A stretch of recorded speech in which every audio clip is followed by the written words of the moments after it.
গল্প কবিতা পাঠে সকলকে স্বাগত জানিয়ে শুরু করছি আজকের পাঠ।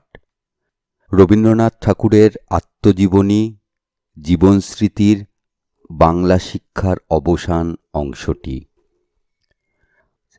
আমরা স্কুলে তখন ছাত্রবৃত্তি ক্লাসের এক ক্লাস নিচে বাংলা পড়িতেছি। বাড়িতে আমরা সে ক্লাসের বাংলা পাঠ্য ছাড়াইয়া অনেক দূর অগ্রসর হইয়া গিয়াছি। বাড়িতে আমরা অক্ষয় কুমার দত্তের পদার্থবিদ্যা শেষ করিয়াছি, মেঘনাদ বধ পড়া হইয়া গিয়াছে। পদার্থবিদ্যা পড়িয়াছিলাম, কিন্তু পদার্থের সঙ্গে কোনো সম্পর্ক ছিল না, কেবল পুঁথির পড়া, বিদ্যাও তদনুরূপ হইয়াছিল। সে সময়টা সম্পূর্ণ নষ্ট হইয়াছিল। আমার তো মনে হয় নষ্ট হওয়ার চেয়ে বেশি, কারণ কিছু না করিয়া যে সময় নষ্ট হয় তাহার চেয়ে অনেক বেশি লোকসান করি কিছু করিয়া যে সময়টা নষ্ট করা যায়। মেঘনাদবধ কাব্যটিও আমাদের পক্ষে আরামের জিনিস ছিল না। যে জিনিসটা পাতে পড়িলে উপাদেয়, সেইটাই মাথায় পড়িলে গুরুতর হইয়া উঠিতে পারে। ভাষা শিখাইবার জন্য ভালো কাব্য পড়াইলে তরবারি দিয়া খৌরি করাইবার মতো হয়। তরবারির তো অমর্যাদা হয়ই, গণ্ডদেশেরও বড় দুর্গতি ঘটে। কাব্য জিনিসটাকে রসের দিক হইতে পুরোপুরি কাব্য হিসাবেই পড়ানো উচিত। তাহার দ্বারা ফাঁকি দিয়া অভিধান ব্যাকরণের কাজ চালাইয়া লওয়া কখনোই সরস্বতীর তুষ্টিকর নহে। এই সময়ে আমাদের নর্মাল স্কুলের পালা হঠাৎ শেষ হইয়া গেল। তাহার একটু ইতিহাস আছে। আমাদের বিদ্যালয়ের কোনো একজন শিক্ষক কিশোরীমোহন মিত্রের রচিত আমার পিতামহের এক ইংরেজি জীবনী পড়িতে চাহিয়াছিলেন। আমার সহপাঠী ভাগিনেও সত্যপ্রসাদ সাহসে ভর করিয়া পিতৃদেবের নিকট হইতে সেই বইখানি চাহিতে গিয়াছিল। সে মনে করিয়াছিল সর্বসাধারণের সঙ্গে সচরাচর যে প্রাকৃত বাংলায় কথা কহিয়া থাকি, সেটা তাহার কাছে চলিবে না।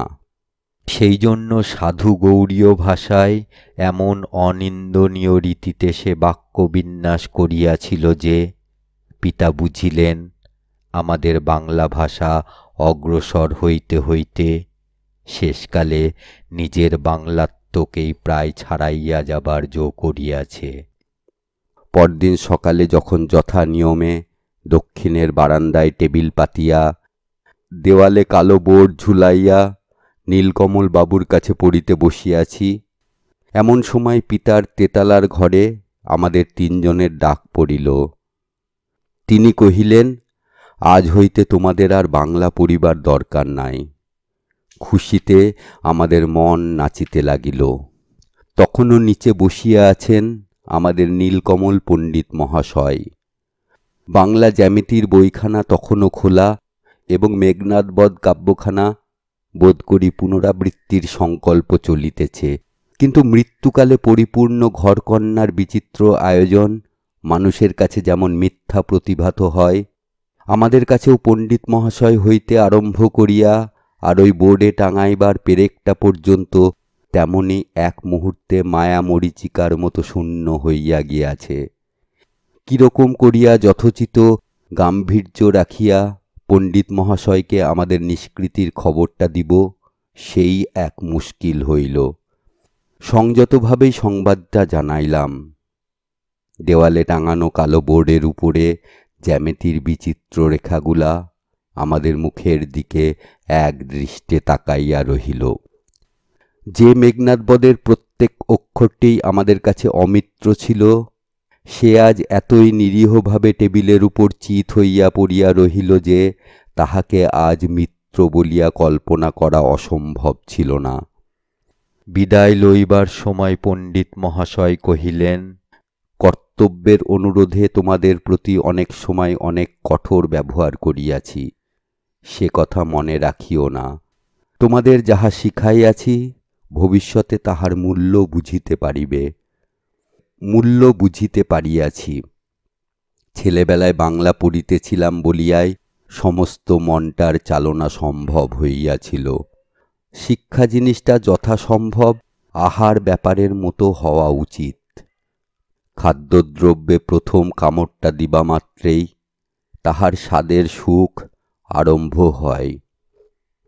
পেট ভরিবার পূর্ব হইতেই পেটটি খুশি হইয়া জাগিয়া উঠে। তাহাতে তাহার জারক রসগুলির আলস্য দূর হইয়া যায়। বাঙালির পক্ষে ইংরেজি শিক্ষায় এটি হইবার জো নাই। তাহার প্রথম কামড়েই দুই পাটি দাঁত আগাগোড়া নড়িয়া ওঠে। মুখবিবরের মধ্যে একটা ছোটোখাটো ভূমিকম্পের অবতারণা হয়। তারপর সেটা যে লোস্ট্র জাতীয় পদার্থ নহে, সেটা যে রসে পাক করা মোদক বস্তু, তাহা বুঝিতে বুঝিতেই বয়স অর্ধেক পার হইয়া যায়। বানানে ব্যাকরণে বিষম লাগিয়া নাক চোখ দিয়া যখন অজস্র জলধারা বহিয়া যাইতেছে, অন্তরটা তখন একেবারেই উপবাসী হইয়া আছে। অবশেষে বহু কষ্টে, অনেক দেরিতে খাবারের সঙ্গে যখন পরিচয় ঘটে, তখন ক্ষুধাটাই যায় মরিয়া। প্রথম হইতেই মনটাকে চালনা করিবার সুযোগ না পাইলে মনের চলৎশক্তিতেই মন্দা পড়িয়া যায়। যখন চারিদিকে খুব কষিয়া ইংরেজি পড়াইবার ধুম পড়িয়া গিয়াছে, তখন যিনি সাহস করিয়া আমাদিগকে দীর্ঘকাল বাংলা শিখাইবার ব্যবস্থা করিয়াছিলেন, সেই আমার স্বর্গগত শেষদাদার উদ্দেশ্যে সকৃতজ্ঞ প্রণাম নিবেদন করিতেছি। নর্মাল স্কুল ত্যাগ করিয়া আমরা বেঙ্গল একাডেমি নামক এক ফিরিঙ্গি স্কুলে ভর্তি হইলাম। ইহাতে আমাদের গৌরব কিছু বাড়িল। মনে হইল আমরা অনেকখানি বড় হইয়াছি, অন্তত স্বাধীনতার প্রথম তলাটাতে উঠিয়াছি। বস্তুত এ বিদ্যালয়ে আমরা যেটুকু অগ্রসর হইয়াছিলাম, সে কেবলমাত্র ওই স্বাধীনতার দিকে। সেখানে কি যে পড়িতেছি তাহা কিছুই বুঝিতাম না। পড়াশোনা করিবার কোনো চেষ্টাই করিতাম না, না করিলেও বিশেষ কেহ লক্ষ্য করিত না। এখানকার ছেলেরা ছিল দুর্বৃত্ত, কিন্তু ঘৃণ্য ছিল না। সেইটে অনুভব করিয়া খুব আরাম পাইয়াছিলাম। তাহারা হাতের তেলই উল্টা করিয়া ASS লিখিয়া হ্যালো বলিয়া যেন আদর করিয়া পিঠে চাপড় মারিত। তাহাতে জনসমাজে অবজ্ঞাভাজন উক্ত চতুষ্পদের নামাক্ষরটি পিঠের কাপড়ে অঙ্কিত হইয়া যাইত। হয়তোবা হঠাৎ চলিতে চলিতে মাথার উপরে খানিকটা কলা থ্যাঁতলাইয়া দিয়া কোথায় অন্তর্হিত হইত, ঠিকানা পাওয়া যাইত না। কখনো বা ধাঁ করিয়া মারিয়া অত্যন্ত নিরীহ ভালো মানুষটির মতো অন্যদিকে মুখ ফিরাইয়া থাকিত, দেখিয়া পরম সাধু বলিয়া ভ্রম হইত। এ সকল উৎপীড়ন গায়েই লাগে, মনে ছাপ দেয় না। এ সমস্ত উৎপাত মাত্র, অপমান নহে। তাই আমার মনে হইল, এ যেন পাঁকের থেকে উঠিয়া পাথরে পা দিলাম, তাহাতে পা কাটিয়া যায় সেও ভালো, কিন্তু মলিনতা হইতে রক্ষা পাওয়া গেল। এই বিদ্যালয়ে আমার মতো ছেলের একটা মস্ত সুবিধা এই ছিল যে, আমরা যে লেখাপড়া করিয়া উন্নতি লাভ করিব, সেই অসম্ভব দুরাশা আমাদের সম্বন্ধে কাহারও মনে ছিল না। ছোট স্কুল, আয় অল্প। স্কুলের অধ্যক্ষ আমাদের একটি সদ্গুণে মুগ্ধ ছিলেন। আমরা মাসে মাসে নিয়মিত বেতন চুকাইয়া দিতাম। এই জন্য ল্যাটিন ব্যাকরণ আমাদের পক্ষে দুঃসহ হইয়া উঠে নাই, এবং পাঠচর্চার গুরুতর ত্রুটিতেও আমাদের পৃষ্ঠদেশ অনাহত ছিল। বোধ করি বিদ্যালয়ে যিনি অধ্যক্ষ ছিলেন, তিনি এ সম্বন্ধে শিক্ষকদিগকে নিষেধ করিয়া দিয়াছিলেন। আমাদের প্রতি মমতাই তাহার কারণ নহে। এই স্কুলে উৎপাত কিছুই ছিল না, তবু হাজার হইলেও ইহা স্কুল। ইহার ঘরগুলা নির্মম, ইহার দেয়ালগুলা পাহারাওয়ালার মতো। ইহার মধ্যে বাড়ির ভাব কিছুই নাই। ইহা খোপওয়ালা একটা বড় বাক্স। কোথাও কোনো শয্যা নাই, ছবি নাই, রং নাই, ছেলেদের হৃদয়কে আকর্ষণ করিবার লেশমাত্র চেষ্টা নাই। ছেলেদের যে ভালো মন্দ লাগা বলিয়া একটা খুব মস্ত জিনিস আছে, বিদ্যালয় হইতে সে চিন্তা একেবারে নিঃশেষে নির্বাসিত। সেই জন্য বিদ্যালয়ের দেউড়ি পার হইয়া তাহার সংকীর্ণ আঙিনার মধ্যে পা দিবামাত্র তৎক্ষণাৎ সমস্ত মন বিমর্ষ হইয়া যাইত। অতএব স্কুলের সঙ্গে আমার সেই পালাইবার সম্পর্ক আর ঘুচিল না। পলায়নের একটি সহায় পাইয়াছিলাম। দাদারা একজনের কাছে ফার্সি পড়িতেন, তাহাকে সকলে মুন্সি বলিত। নামটা কি ভুলিয়াছি। লোকটি প্রৌঢ়, অস্থি চর্মসার। তাহার কঙ্কালটাকে যেন একখানা কালো মোমজামা দিয়া মুড়িয়া দেওয়া হইয়াছে। তাহাতে রস নাই, চর্বি নাই। ফার্সি হয়তো তিনি ভালোই জানিতেন এবং ইংরেজিও তাঁর চলনসই রকম জানা ছিল, কিন্তু সেক্ষেত্রে যশলাভ করিবার চেষ্টা তাহার কিছুমাত্র ছিল না। তাহার বিশ্বাস ছিল লাঠি খেলায় তাহার যেমন আশ্চর্য নৈপুণ্য, সঙ্গীতবিদ্যায় সেইরূপ অসামান্য পারদর্শিতা। আমাদের উঠানে রৌদ্রে দাঁড়াইয়া তিনি নানা অদ্ভুত ভঙ্গিতে লাঠি খেলিতেন। নিজের ছায়া ছিল তাহার প্রতিদ্বন্দ্বী। বলা বাহুল্য তাহার ছায়া কোনোদিন তাহার সঙ্গে জিতিতে পারিত না, এবং হুহুঙ্কারে তাহার উপর বাড়ি মারিয়া যখন তিনি জয়গর্বে ঈষৎ হাস্য করিতেন, তখন ম্লান হইয়া তাহার পায়ের কাছে নীরবে পড়িয়া থাকিত। তাহার নাকি বেসুরের গান প্রেতলোকের রাগিণীর মতো শুনাইত। তাহা প্রলাপে বিলাপে মিশ্রিত একটা বিভীষিকা ছিল। আমাদের গায়ক বিষ্ণু মাঝে মাঝে তাহাকে বলিতেন, মুন্সিজি, আপনি আমার রুটি মারিলেন। কোনো উত্তর না দিয়া তিনি অত্যন্ত অবজ্ঞা করিয়া হাসিতেন। ইহা হইতে বুঝিতে পারিবেন মুন্সিকে খুশি করা শক্ত ছিল না। আমরা তাহাকে ধরিলেই তিনি আমাদের ছুটির প্রয়োজন জানাইয়া স্কুলের অধ্যক্ষের নিকট পত্র লিখিয়া দিতেন। বিদ্যালয়ের অধ্যক্ষ এরূপ পত্র লইয়া অধিক বিচার বিতর্ক করিতেন না, কারণ তাহার নিশ্চয় জানা ছিল যে আমরা স্কুলে যাই বা না যাই, তাহাতে বিদ্যাশিক্ষা সম্বন্ধে আমাদের কিছুমাত্র ইতর বিশেষ ঘটিবে না। এখন আমার নিজের একটি স্কুল আছে এবং সেখানে ছাত্রেরা নানা প্রকার অপরাধ করিয়া থাকে, কারণ অপরাধ করা ছাত্রদের এবং ক্ষমা না করা শিক্ষকদের ধর্ম।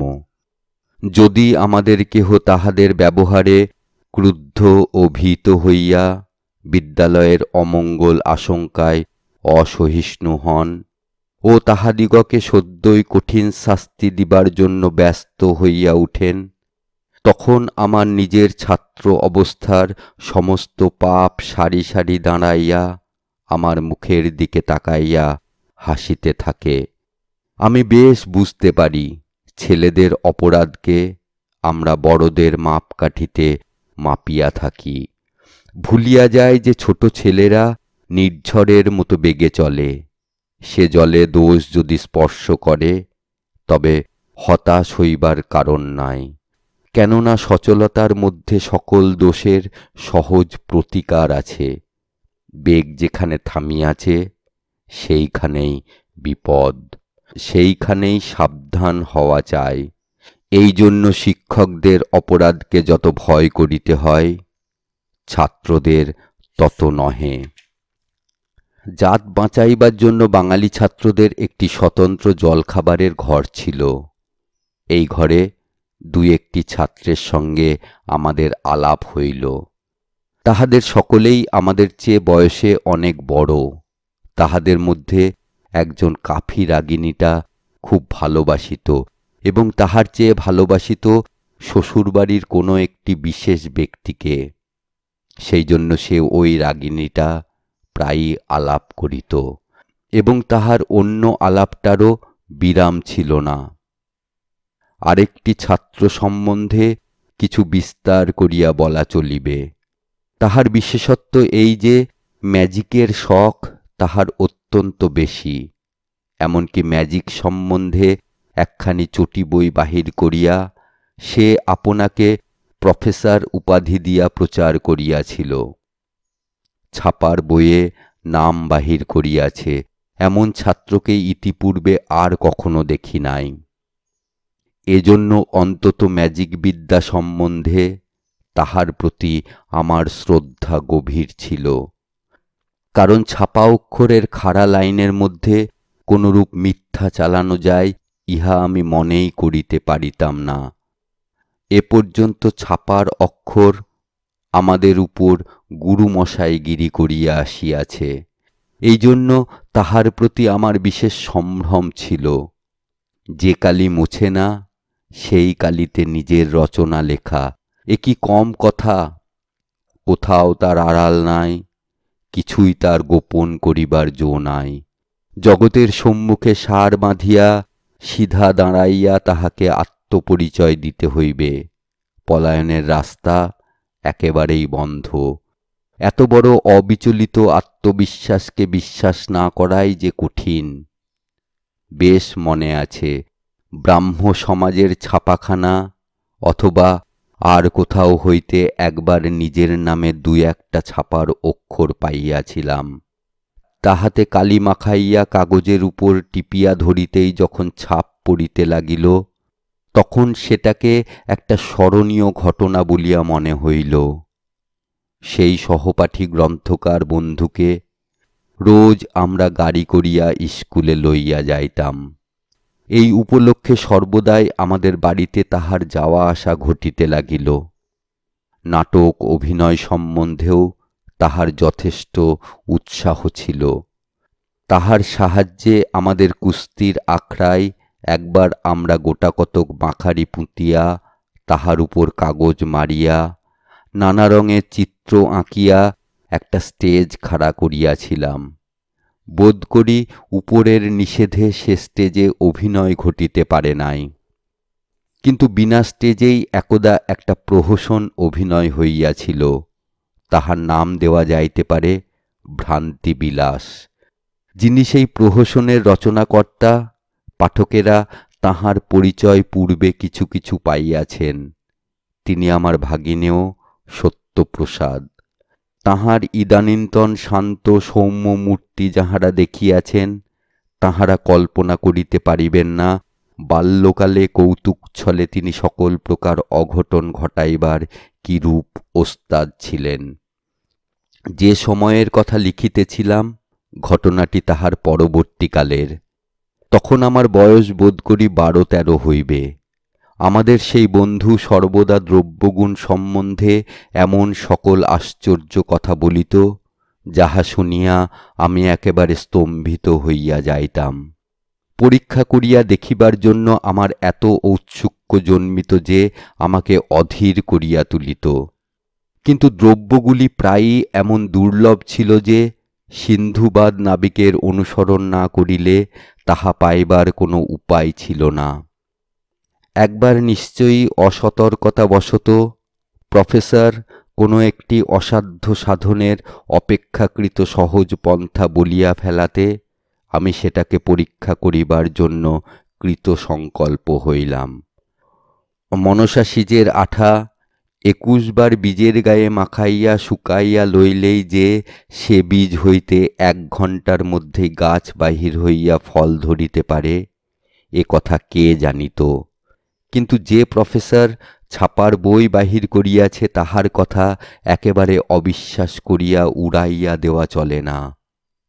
আমরা আমাদের বাগানের মালিকে দিয়া কিছুদিন ধরিয়া যথেষ্ট পরিমাণে মনসা সিজের আঠা সংগ্রহ করিলাম এবং একটা আমের আঁটির উপর পরীক্ষা করিবার জন্য রবিবার ছুটির দিনে আমাদের নিভৃত রহস্য নিকেতনে তেতালার ছাদে গিয়া উপস্থিত হইলাম। আমি তো এক মনে আঁটিতে আঠা লাগাইয়া কেবলই রৌদ্রে শুকাইতে লাগিলাম। তাহাতে যে কিরূপ ফল ধরিয়াছিল নিশ্চয়ই জানি বয়স্ক পাঠকেরা সে সম্বন্ধে কোনো প্রশ্নই জিজ্ঞাসা করিবেন না। কিন্তু সত্য তেতালার কোনো একটা কোণে 1 ঘণ্টার মধ্যেই ডালপালা সমেত একটা অদ্ভুত মায়াতরু যে জাগাইয়া তুলিয়াছে, আমি তাহার কোনো খবরই জানিতাম না। তাহার ফলও বড় বিচিত্র হইল। এই ঘটনার পর হইতে প্রফেসর যে আমার সংস্রব সসংকোচে পরিহার করিয়া চলিতেছে, তাহা আমি অনেক দিন লক্ষ্যই করি নাই। গাড়িতে সে আমার পাশে আর বসে না, সর্বত্রই সে আমার নিকট হইতে কিছু যেন দূরে দূরে চলে। একদিন হঠাৎ আমাদের পরিবার ঘরে মধ্যাহ্নে সে প্রস্তাব করিল, এসো ওই বেঞ্চের উপর হইতে লাফাইয়া দেখা যাক কাহার কিরূপ লাফাইবার প্রণালী। আমি ভাবিলাম সৃষ্টির অনেক রহস্যই প্রফেসরের বিদিত, বোধ করি লাফানো সম্বন্ধেও কোনো একটা গূঢ় তত্ত্ব তাহার জানা আছে। সকলেই লাফাইল, আমিও লাফাইলাম। প্রফেসর একটি অন্তর্রুদ্ধ অব্যক্ত হুঁ বলিয়া গম্ভীরভাবে মাথা নাড়িল। অনেক অনুনয়েও তাহার কাছ হইতে ইহা অপেক্ষা স্ফুটতর কোনো বাণী বাহির করা গেল না। একদিন জাদুকর বলিল, কোনো সম্ভ্রান্ত বংশের ছেলেরা তোমাদের সঙ্গে আলাপ করিতে চায়, একবার তাহাদের বাড়ি যাইতে হইবে। অভিভাবকেরা আপত্তির কারণ কিছুই দেখিলেন না। আমরাও সেখানে গেলাম। কৌতূহলীর দলে ঘর ভর্তি হইয়া গেল। সকলেই আমার গান শুনিবার জন্য আগ্রহ প্রকাশ করিল। আমি 2-1টা গান গাহিলাম। তখন আমার বয়স অল্প, কণ্ঠস্বরও সিংহ গর্জনের মতো সুগম্ভীর ছিল না। অনেকেই মাথা নাড়িয়া বলিল, তাই তো, ভারী মিষ্ট গলা। তাহার পরে যখন খাইতে গেলাম, তখনও সকলে ঘিরিয়া বসিয়া আহার প্রণালী পর্যবেক্ষণ করিতে লাগিল। তৎপূর্বে বাহিরের লোকের সঙ্গে নিতান্ত অল্পই মিশিয়াছি, সুতরাং স্বভাবটা সলজ্জ ছিল। তাহা ছাড়া পূর্বেই জানাইয়াছি, আমাদের ঈশ্বর চাকরের লোলুপ দৃষ্টির সম্মুখে খাইতে খাইতে অল্প খাওয়ায় আমার চিরকালের মতো অভ্যস্ত হইয়া গিয়াছে। সেদিন আমার আহারে সংকোচ দেখিয়া দর্শকেরা সকলেই বিস্ময় প্রকাশ করিল। যেরূপ সূক্ষ্ম দৃষ্টিতে সেদিন সকলে নিমন্ত্রিত বালকের কার্যকলাপ নিরীক্ষণ করিয়া দেখিল, তাহা যদি স্থায়ী এবং ব্যাপক হইত, তাহা হইলে বাংলাদেশে প্রাণীবিজ্ঞানের অসাধারণ উন্নতি হইতে পারিত। ইহার অনতিকাল পরে পঞ্চমাঙ্কে জাদুকরের নিকট হইতে 2-1খানা অদ্ভুত পত্র পাইয়া সমস্ত ব্যাপারটা বুঝিতে পারিলাম। ইহার পরে যবনিকা পতন। সত্যর কাছে শোনা গেল, একদিন আমের আঁটির মধ্যে জাদু প্রয়োগ করিবার সময় সে প্রফেসরকে বুঝাইয়া দিয়াছিল যে বিদ্যা শিক্ষার সুবিধার জন্য আমার অভিভাবকেরা আমাকে বালক বেশে বিদ্যালয়ে পাঠাইতেছিলেন, কিন্তু ওটা আমার ছদ্মবেশ। যাহারা সকপল কল্পিত বৈজ্ঞানিক আলোচনায় কৌতূহলী, তাহাদিগকে এ কথা বলিয়া রাখা উচিত, লাফানোর পরীক্ষায় আমি বাঁ পা আগে বাড়াইয়াছিলাম। সেই পদক্ষেপটা যে আমার কত বড় ভুল হইয়াছিল, তাহা সেদিন জানিতে পারি নাই।